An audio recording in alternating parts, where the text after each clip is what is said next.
My name is Cole Whitaker. I'm 53 with graying hair and the kind of hands that still remember what real work feels like.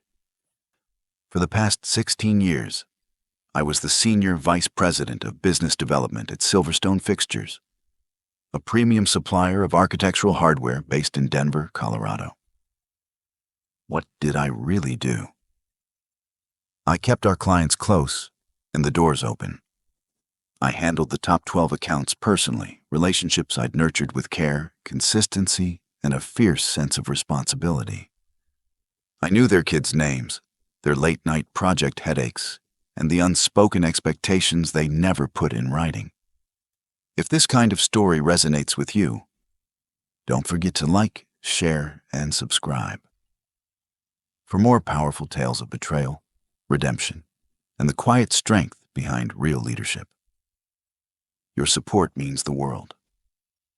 When I joined Silverstone in 2007, they were barely making $9 million a year. By the time I walked out the door, we'd crossed $75 million, and $14 million of that came from the accounts I directly managed. My father was a cabinet maker in Boise. He taught me everything about grain, varnish, and values before I could even drive. That's why I could walk into a boardroom and talk finishes with architects and procurement teams in the same breath. I didn't sell parts, I sold trust. And people knew it. The founder, Henry Kessler, understood what I brought to the table. You're not just pitching hardware, Cole. You're securing loyalty. He let me build the team my way, hiring sharp green reps and teaching them that connections outlast contracts. For years, it worked. Until Henry sold the company to a corporate firm out of New York, Ashwood Equity, and they brought in new leadership with sleek suits and polished numbers. But no clue what we actually did. The moment the new head of sales, Madison King, stepped into the office, I knew. I wasn't her kind of legacy. I was her liability. Madison King arrived like a cold front, precise, composed, and disruptive in ways that couldn't be measured by spreadsheets alone. She was brought in by Ashwood Equity just 3 months after the acquisition, introduced at an all-hands meeting as the new chief growth architect. Her resume read like a corporate dream: Harvard MBA, global consulting experience, a history of restructuring underperforming divisions. But none of that told you how she looked at people like me, as inefficiencies to be fixed. It didn't take long for her changes to ripple through the building. Our travel authorizations were slashed. Team lunches disappeared. Weekly client visits now required 3 layers of approval. My Thursday morning pipeline meetings with the executive team were first pushed to monthly, then quietly dropped altogether. When I finally got called in for a formal sit-down, I already knew the storm had landed. We met in the new glass-paneled conference room, a space she'd personally remodeled, complete with abstract art and ergonomic chairs. Madison sat at the head of the table, tablet in hand, her nails tapping in rhythm with her words. "Your compensation package is outdated," she began without preface. "We're restructuring to bring things in line with industry benchmarks." She slid a printed document toward me without looking up. I scanned it. A 42% cut to base salary. A commission model that penalized retention over acquisition.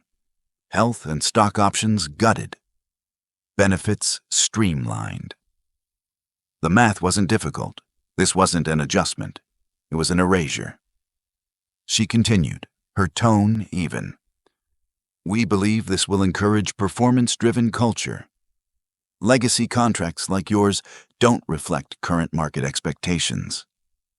I could have said a dozen things.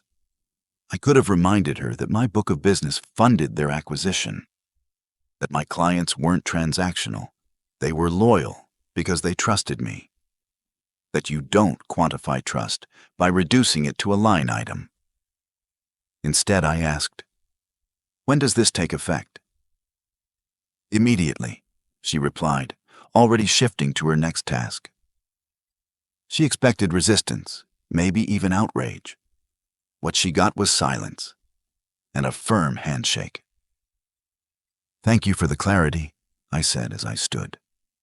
Her eyes flickered, unsure whether she'd won something or just lost more than she realized. That afternoon, as I packed the essentials into a plain cardboard box, an old leather notepad, a framed photo of my daughter from her first day at college, a bronze paperweight shaped like a dovetail joint. I caught Madison watching me from her office. She didn't wave. I didn't look away. Thomas Grant, our CFO, and one of the few who still understood how the company had been built, passed by without a word. But in his eyes, I read it all. This wasn't about budget. It was about removal. And Madison had made one miscalculation that wasn't on her spreadsheet. She just handed a 16-year foundation of relationships to the open market.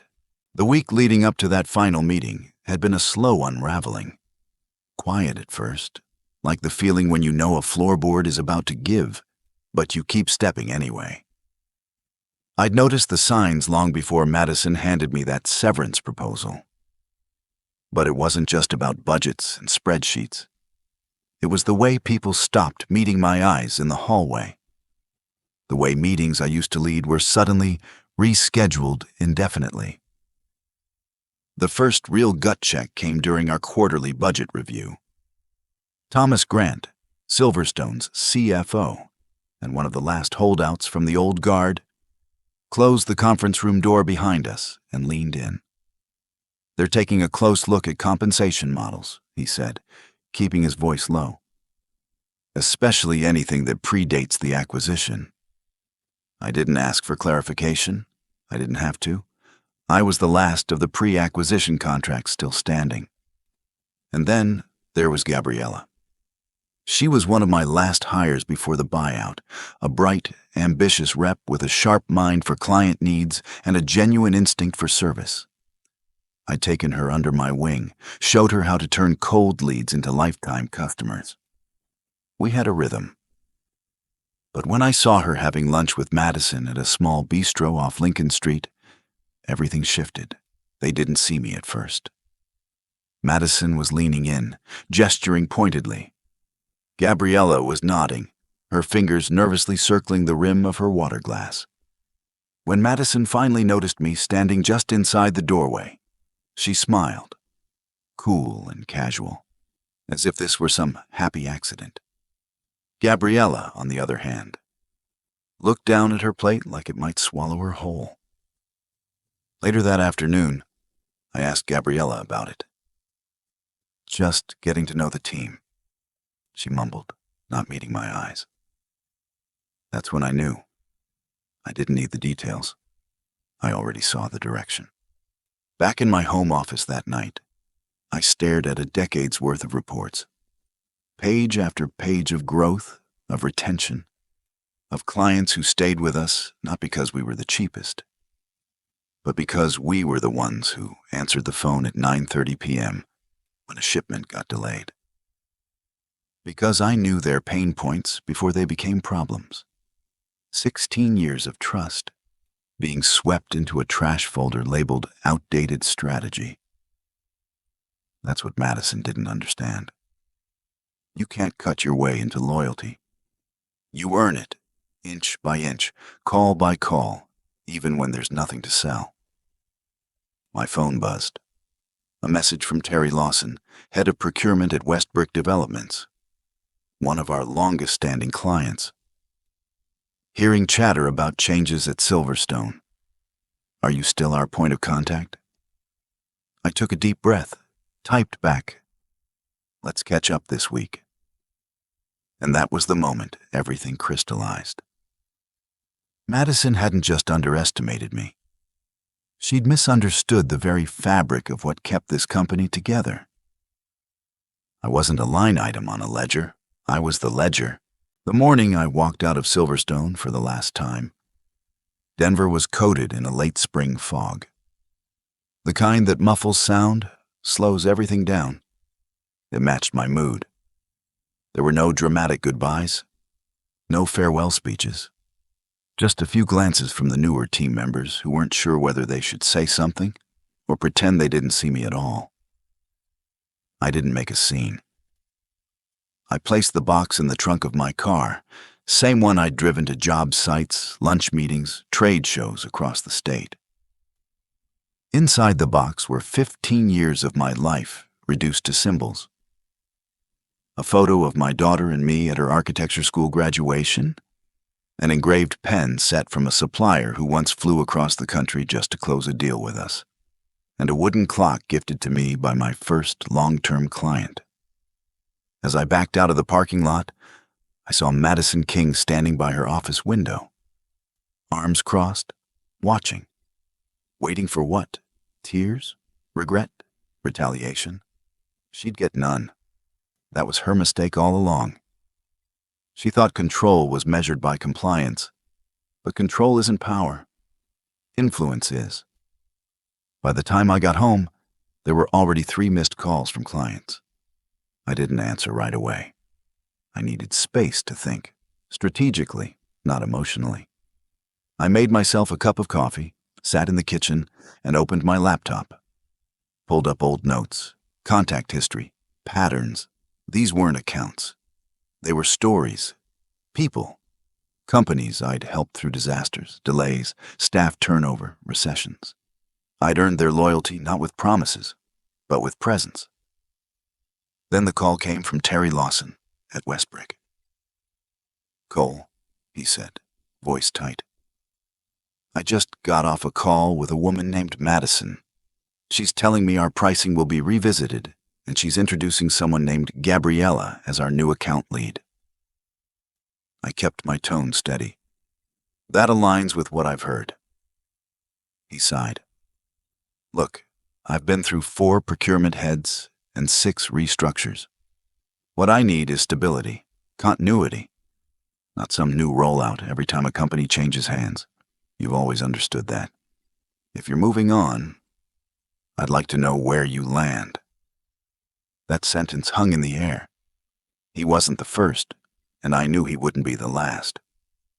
Madison had handed me the most powerful tool in business, leverage, without realizing it. She thought she was pruning dead weight. In reality, she'd just set fire to the roots. That night, I poured a finger of bourbon and stared at my reflection in the dark window of my office. I didn't feel angry. I felt awake. The kind of clarity you only get when you've been underestimated by the wrong person at the right time. They thought they were cutting costs. What they'd really done was open a door I never planned to walk through. But now that it was open, I intended to see exactly where it led. By the following afternoon, the silence had turned into a storm of quiet confirmations. The calls kept coming, some short, some strained, but all echoing the same concern.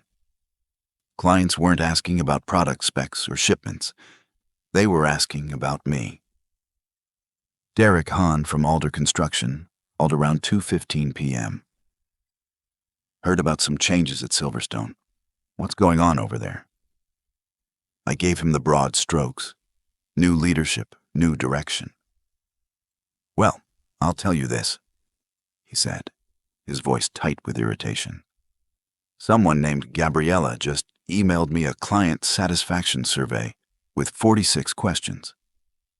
Then she followed up with a Zoom link and a file called Performance Insights Dashboard. I don't need dashboards, Cole. I need someone who'll pick up when a delivery's late at 7 a.m. I let him vent. I'd heard it all before, and I understood.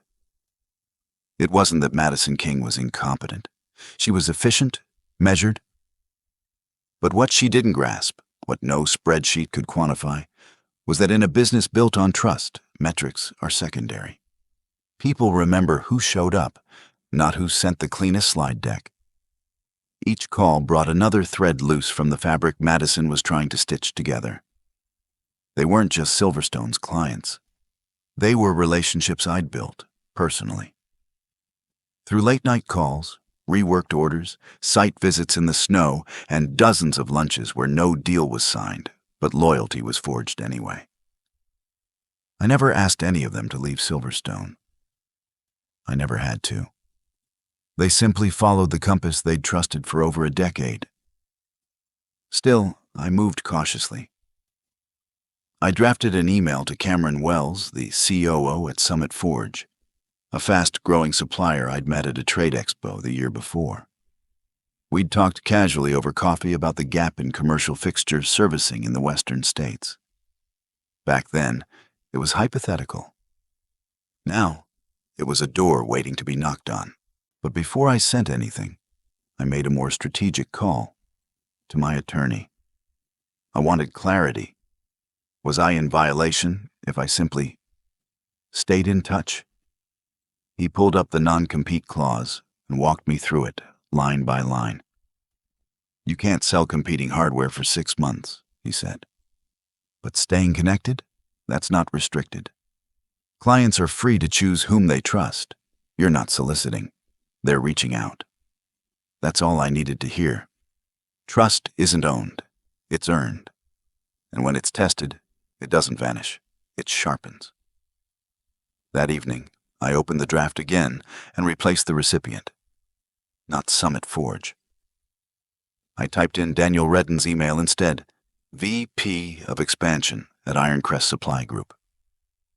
We'd spoken once before.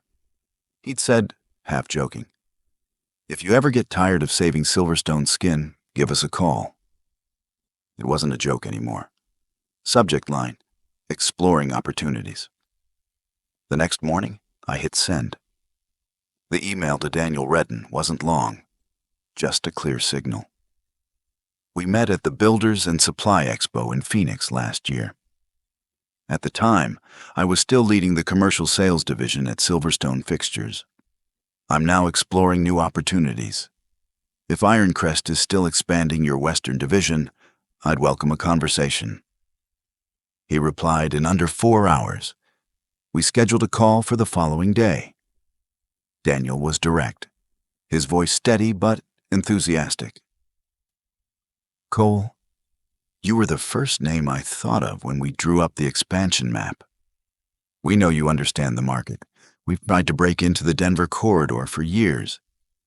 But your reputation? It's the door we haven't been able to open.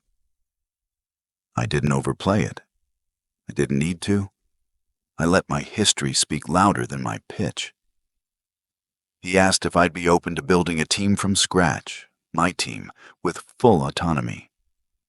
I said I wouldn't be having the conversation otherwise. That night, I sat down with a pen and paper, old habit, and mapped out the top 10 clients I knew would be watching Silverstone closely in the wake of my departure. I didn't write down names. I wrote problems. Unreliable freight lanes, slow PO approvals, poor tech integrations, staff turnover. Each one was a thread I'd tied up for them at Silverstone. Each one now was at risk of unraveling under Madison's new model. By Friday, I'd received a formal offer from Ironcrest, Senior Vice President of Business Expansion, Western Division. Base pay matched my former peak at Silverstone. Bonuses were performance-driven, but with no cap. The contract was clean. Most importantly, it included one key clause. I could start immediately, so long as I didn't sell competing hardware, which was perfect. Because I didn't intend to sell right away, I intended to listen. The following Monday, I made my first few calls. Not to pitch, but to check in. Nothing formal. Just familiar voices on the other end asking the same thing. Where are you now, Cole? I told them the truth. I've joined Ironcrest. It's a new role. I'm building something fresh, but rooted in the same values. They didn't ask for product lists. They didn't ask about pricing. What they asked was simple. When can we talk? Meanwhile, Silverstone moved fast to close the gap. Gabriella had already reached out to several of my former accounts. One forwarded me the email. a generic note paired with a PDF titled Client Continuity Plan. Another sent me a screenshot of Madison's message about transitioning legacy accounts into a data-forward ecosystem. They didn't understand that relationships don't transition. They drift, or they follow. I reviewed my non-compete again, this time with Ironcrest's legal team. We confirmed I couldn't sell hardware for 6 months, but I could sell other construction support services, consulting, logistics, integration tools, everything Ironcrest was already offering. I didn't have to bend the rules. I just had to understand them better than the people who wrote them. By the end of my second week, I wasn't chasing opportunity. I was curating it. By the third week at Ironcrest, the shift was no longer subtle. It was seismic. First came the call from Harold Metz, VP of Procurement at Dwellstone Construction. "Cole," he said bluntly, "this new rep they sent me? She's trying to renegotiate terms we've had in place for a decade. Says our 45-day net payment schedule is outdated and that we need to align with current policy." He paused. "You ever tell me I had to align with anything?" I laughed softly. "No, Harold. We built your terms based on your build cycles." "Exactly," he snapped. "You got it. She doesn't." And with that, he asked what services Ironcrest could offer, even if it wasn't fixtures. "I don't care what your card says, Cole. I care that you're still the guy who gets things done when they go sideways." He wasn't the only one. Before the end of the week, 4 more of my former clients had reached out. Some were curious, some were frustrated. All had one common thread. They didn't feel heard anymore. Silverstone had become a place of protocols and checklists, automated replies, performance dashboards with no soul behind them. And Madison King? She doubled down. Thomas Grant, Silverstone's CFO, met me for coffee that Saturday. We kept it quiet, a small place in the Highlands where the staff knew me by name. He slid a manila folder across the table. "You didn't hear this from me," he said, "but the board's nervous. Forecasts are slipping. Clients are dropping off the radar. Madison told them it's temporary." Inside the folder was a slide deck, an internal presentation from Madison outlining her transition strategy. The title on page 4 stopped me cold. Client Migration, Whitaker Tier Accounts. She'd actually named them after me. The slides laid out her plan to reassign accounts to Gabriella and 2 other managers, complete with scripting for anticipated objections. But what stunned me wasn't the playbook, it was the numbers. Madison had pegged those accounts at $18.6 million annually, roughly 25% of Silverstone's commercial revenue. They'd never told me that, never reflected it in compensation or title. But clearly, they'd always known. Thomas stirred his coffee, then said quietly, "They're planning to raise prices across all legacy accounts next quarter." Madison pitched it as a margin optimization play. I didn't flinch. I just nodded. Because I finally understood. It wasn't just that I was too expensive. It was that I was in the way.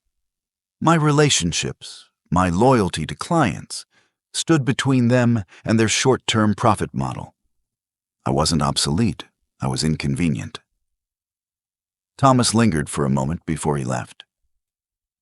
"I'm polishing my resume," he admitted, half a joke, half a confession. "Just thought you should know." I watched him go, a man torn between numbers and conscience. I knew the feeling. I'd lived in that tension too long. That night, I stood by my living room window, looking out at the Denver skyline. The city hadn't changed, but I had. Madison thought she'd buried me with policy and percentages. What she'd done, really, was spark a quiet revolution. Not loud, not fast, but steady. like trust, like reputation, like the kind of leadership that doesn't need a title to be felt. I didn't expect to hear from Madison King again.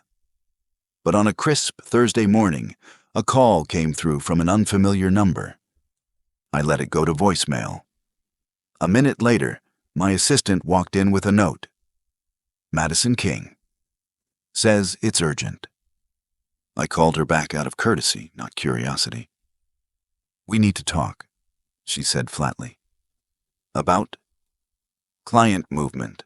4 major accounts have shifted in the last 2 months. They've all cited you by name. Clients make their own decisions, I said calmly. Always have. There was a pause on the line. Then, sharper. We can do this the easy way, Cole, or we can escalate. I let the silence stretch before answering. I'm respecting every word of my non-compete. I haven't sold a single hardware unit.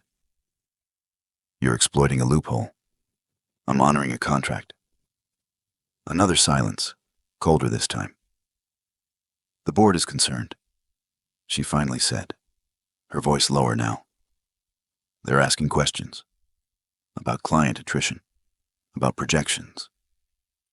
I said nothing. That wasn't my problem anymore.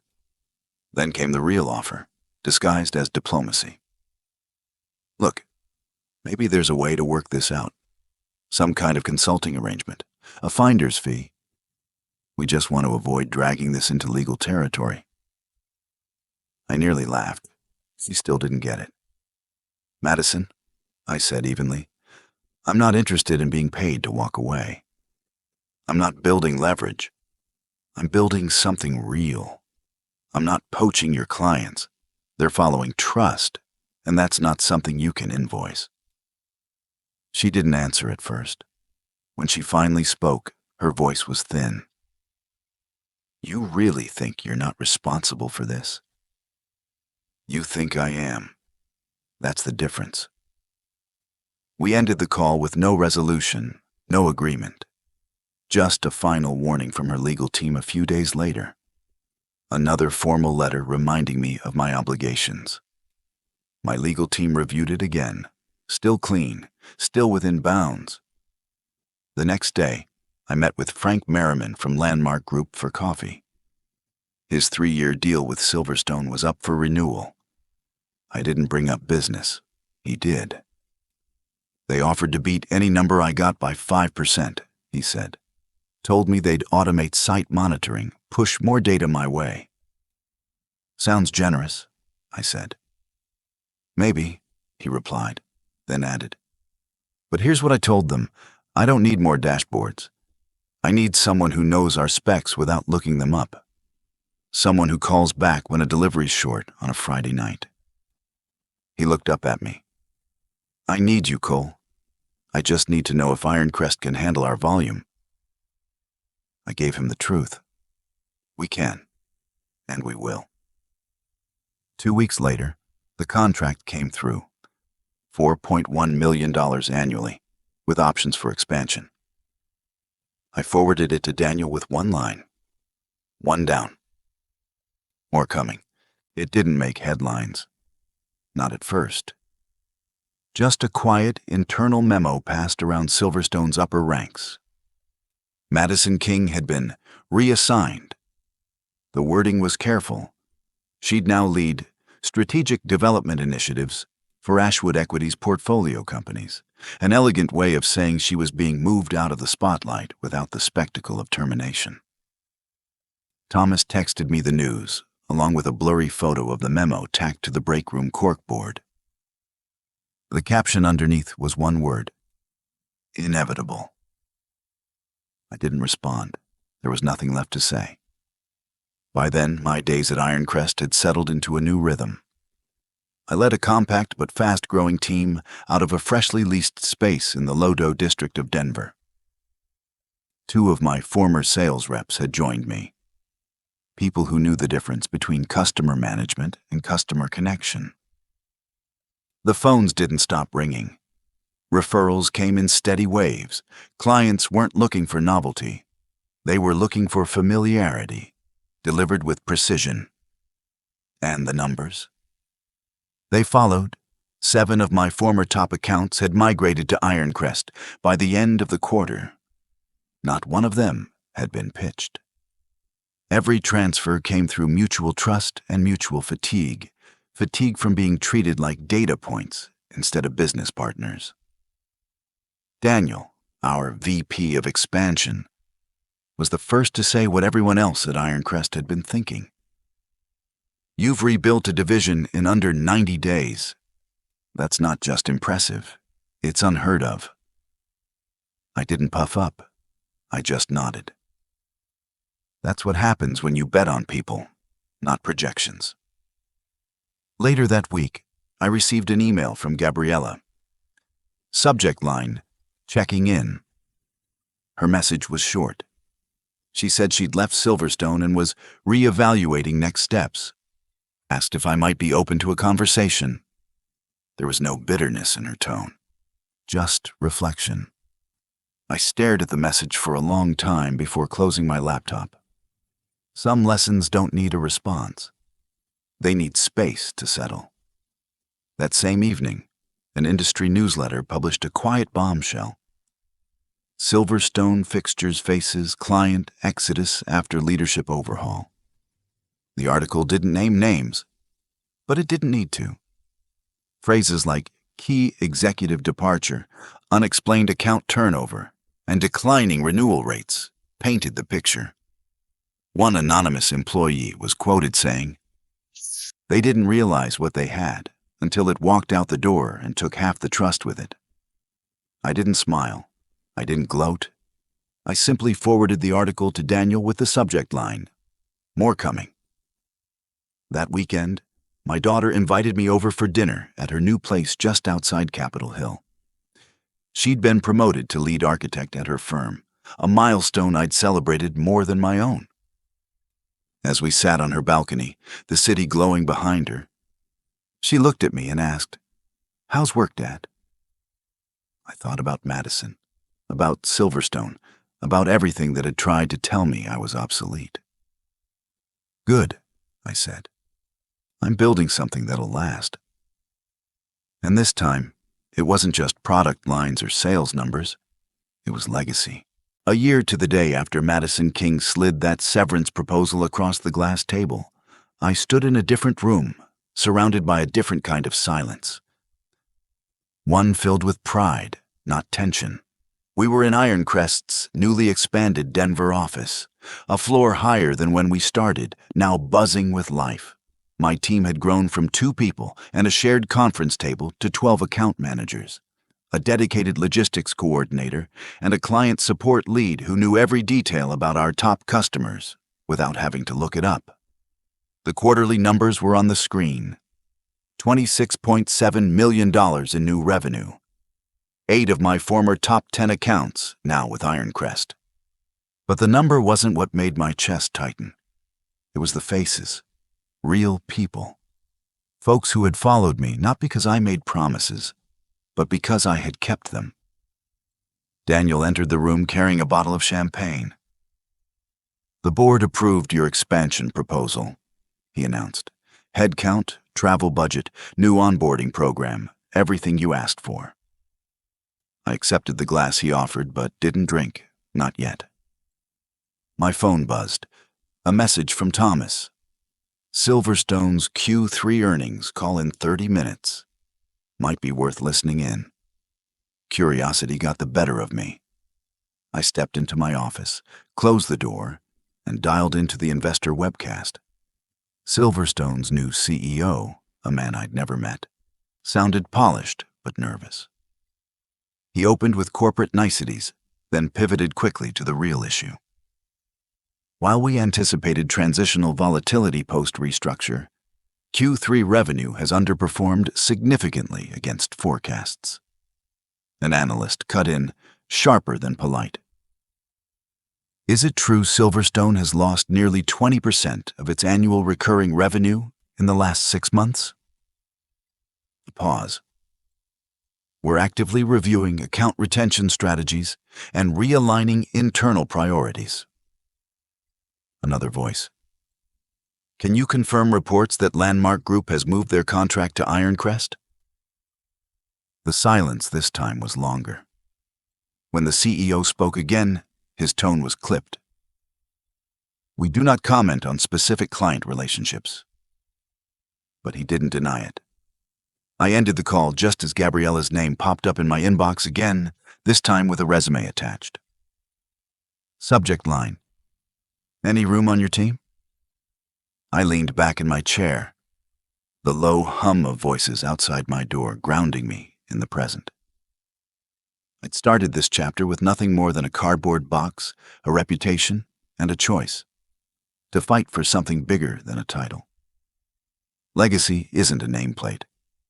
It's what you leave standing when the titles fall. I returned to the team, champagne still in hand. One of the junior reps, Maya, just 6 months in, asked, "Did you always know it would turn out this way?" I smiled. Number. I knew what mattered.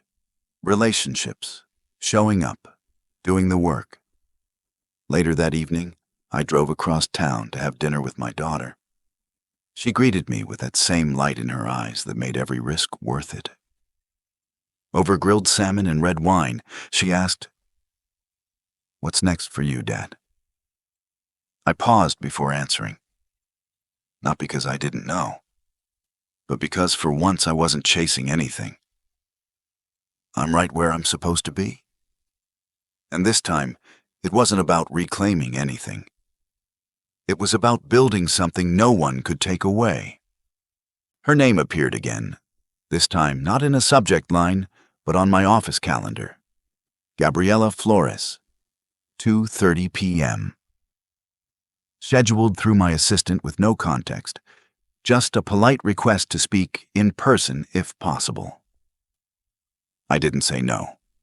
If you've followed this journey, don't forget to like, share, and subscribe to hear more stories like this, about loyalty, redemption, and what really matters in the business of life.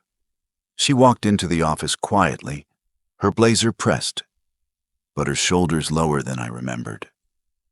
The confident, sharp young rep who once echoed Madison's vision now looked like someone carrying weight she couldn't explain. "Thank you for seeing me," she said softly, still standing. "Take a seat," I offered. She did, folding her hands tightly in her lap. There was a pause, long enough to wonder if she'd change her mind. "I made a mistake," she finally said. "Back at Silverstone. I thought following their plan was the smart move. I didn't realize I was walking away from what actually mattered." I let her speak. She didn't blame Madison, didn't point fingers. She owned it. "You taught me how to listen to clients, how to earn trust. And then I let someone convince me the dashboards and scripts were enough." Her voice cracked slightly. They weren't. I didn't scold her. I didn't need to. Life had already done that part. "I'm not asking for a job," she added quickly. "Just a conversation. A chance to start again, with the right foundation this time." I looked at her, not with judgment, but with recognition. We've all had to start over. The question is what you choose to build the second time around. And sometimes, that's where the real story begins.